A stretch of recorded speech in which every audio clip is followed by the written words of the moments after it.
Okay, I just got back from work. It is hand-in day, so I've got all the questions here from Flo's little sort of form, and I'm gonna do my evaluation, all uncut because I don't have time to edit.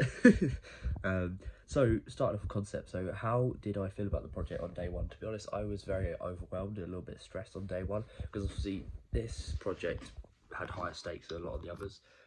You know, if you didn't do well on this one, then you couldn't progress onto the second year. So obviously, I was a little bit stressed about it at the start, but eventually, I sort of warmed into it, found my motivation, found my ideas, and got going. Question two. So, how did an idea come easily at the start? Uh, I went in knowing I wanted to do that World War Two film. I don't know if you remember from the very first vlog. Um, but eventually, obviously, because of the restrictions on that, I got in contact. I needed like police, all sorts of stuff, like police permission to use wooden guns and all sorts of stuff. So I was like, we'll call it a day on that, and we'll come up with a new idea. Um, I didn't really do a mind map. It didn't just come like that. It was kind of like a build up of like I watched loads of like 80s films. Then I watched the Fast and the Furious. I was like, oh, I want to make an action sequence. Oh, I can't use cars. What can I use? Bikes. And it kind of built on that of the 80s aesthetic. Um, did my idea change or develop? As I just explained, yeah, it did change massively. At the start, I was literally, I mean, even like 2 3 weeks ago, I was going to do a completely different thing with the edit. I was going to have a completely different order of events, but that changed. And did I show development? I hope I did. I feel like I showed it pretty well in my vlogs, um, especially with the changes in ideas. But all overall, there wasn't really that many changes once I got my idea sorted. So I hope I showed it pretty well. Right, next page. Let's go on to research. So, how did research affect my ideas and process? Research was literally paramount in this project. If it wasn't for the research I did about real life people who can't ride a bike and how that makes them feel, how it makes them feel and the situations they end up in, I don't think I would have understood my character as well and would have presented him in the way I did. So, for example, one of the main things I learned was that the main reason people don't want to learn a new skill or can try to learn to ride a bike is because they're scared of what other people will think. Because 72.7% of people in my survey thought it was unusual. So I knew it was very important that I changed my plot and made my character ignore what other people thought and just kind of do what was going to benefit themselves. So that would inspire people to follow that pathway that the character does as well. So yeah, my research affected my production in so many different ways. How many types of primary research? Two types of primary research. I did a Google Forms quiz with 11 people, and then an interview one-on-one with um, one of the people from the form. So 11 people I reached in total. How can my research improve next time? I guess just reaching even more people. I mean, the more people you talk to, the more people you get to answer your form, the more accurate your data is. Did I research a wide range of subjects? I think I did. Obviously, I researched the bike stuff. I researched the role of open-mindedness and not meditation and motivation. I researched how the current generation is desensitized to online abuse and abuse in person, verbal abuse and stuff. I researched stories and how they make messages more memorable. Yeah, I researched a very wide range of subjects. Did I do an overall summary? I did. I made a big PowerPoint presentation with all of the info in it that I have put in the FMP drive. Did I prove I had an audience? Yes. I asked a question in my form, which is do coming of age films interest you? And I think it was about 2/3 that said yes. So that did prove I had an audience. And the YouTube video that I put up has about 45 views at the minute after 2 days, which isn't bad. So that does prove I have a bit of an audience for the project. The next question, we're going to experiments now.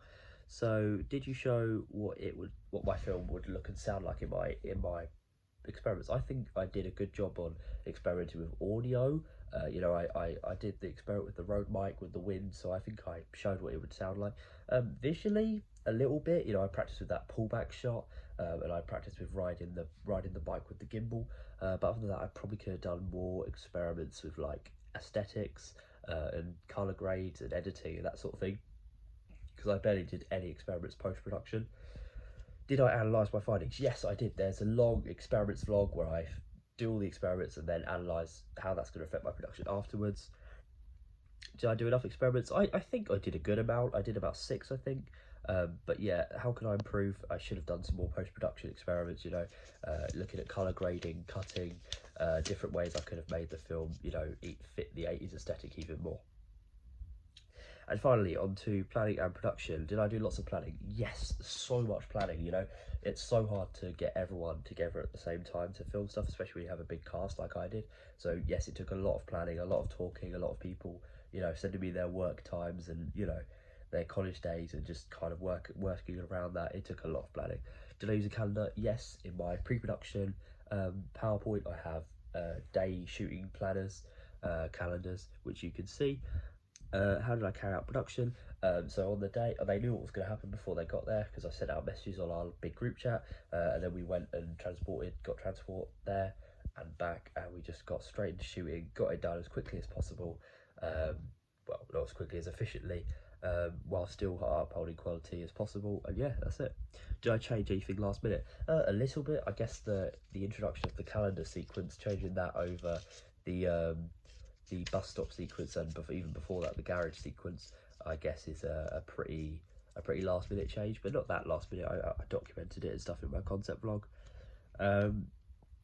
How was working with the crew? I'm pretty used to it now. I did it on a music video. It was the same crew this time, so yeah, I was pretty used to it. Everyone was comfortable, happy to do it, happy to help, and yeah, it was really enjoyable actually, because obviously I don't get to see my friends that much because most of them go to a different college, so it's nice. How did I resolve problems? I'd say the main sort of 3 problems I have with this project are a mistake in the film where you can see me in a reflection of a window. That's one mistake. Another issue was the pullback shot. That was a problem. And also my hard drive. Those were 3 issues that I had. So the hard drive issue, first of all, I have a dodgy cable on my hard drive, which means many times when I was trying to do the treatment, it would accidentally eject and then I'd lose all the pictures, which was really frustrating to try and fix that every time. So how could I have resolved that? I could have got a new cable, but I didn't. So that's one way I could have resolved that and just made it not happen in the future. Next up is the pullback shot. I should have done more experiments with it. I did an experiment with it and it worked once, so I thought it would be fine. But I didn't do experiments on the same ground with the same people on with a taller person than my sister. Yeah, the pullback shot didn't go well when we were shooting it, so I think I should have experimented with that more, and I would have been more prepared for it. Then the reflections. The only way I really could think of doing that is doing something with VFX, but I'm not at that level with VFX to be able to comfortably do that. I watched this tutorial. I did try in class when Ben showed me, but it was just not going well. So I have left it in, but I don't think it's that noticeable, to be honest. But that is the only mistake in the whole production, I think. And look, it's Star Wars. In Star Wars, you can see a cast member. It's fine. It's fine. It's common. On to the last page of questions. Was there any happy accidents? I don't think so. I stuck very strictly to my storyboard, so I don't think I really changed anything, not that I can think of anyway. Have I reflected every week? Obviously, I've uploaded all the vlogs today, but I think most of those reflections were roundabout every week, just little bits and bobs every now and then. So yeah, I'd say so. And overall, am I happy with it? Yes, I am very, very happy with this project. I think it's by far my best. I'm very, very proud of the final result, and I'm very glad to end the year on a high. Personally, I think it's a high. I'm so proud of this project. I'm so proud of my friends for doing the acting and really working hard on it and giving it their all, and I'm proud of myself for making what I think is my best film. So yeah, that is the last question. Overall, I'm very happy with it, and that is the last vlog of year 1. Wow, what a journey, what a journey.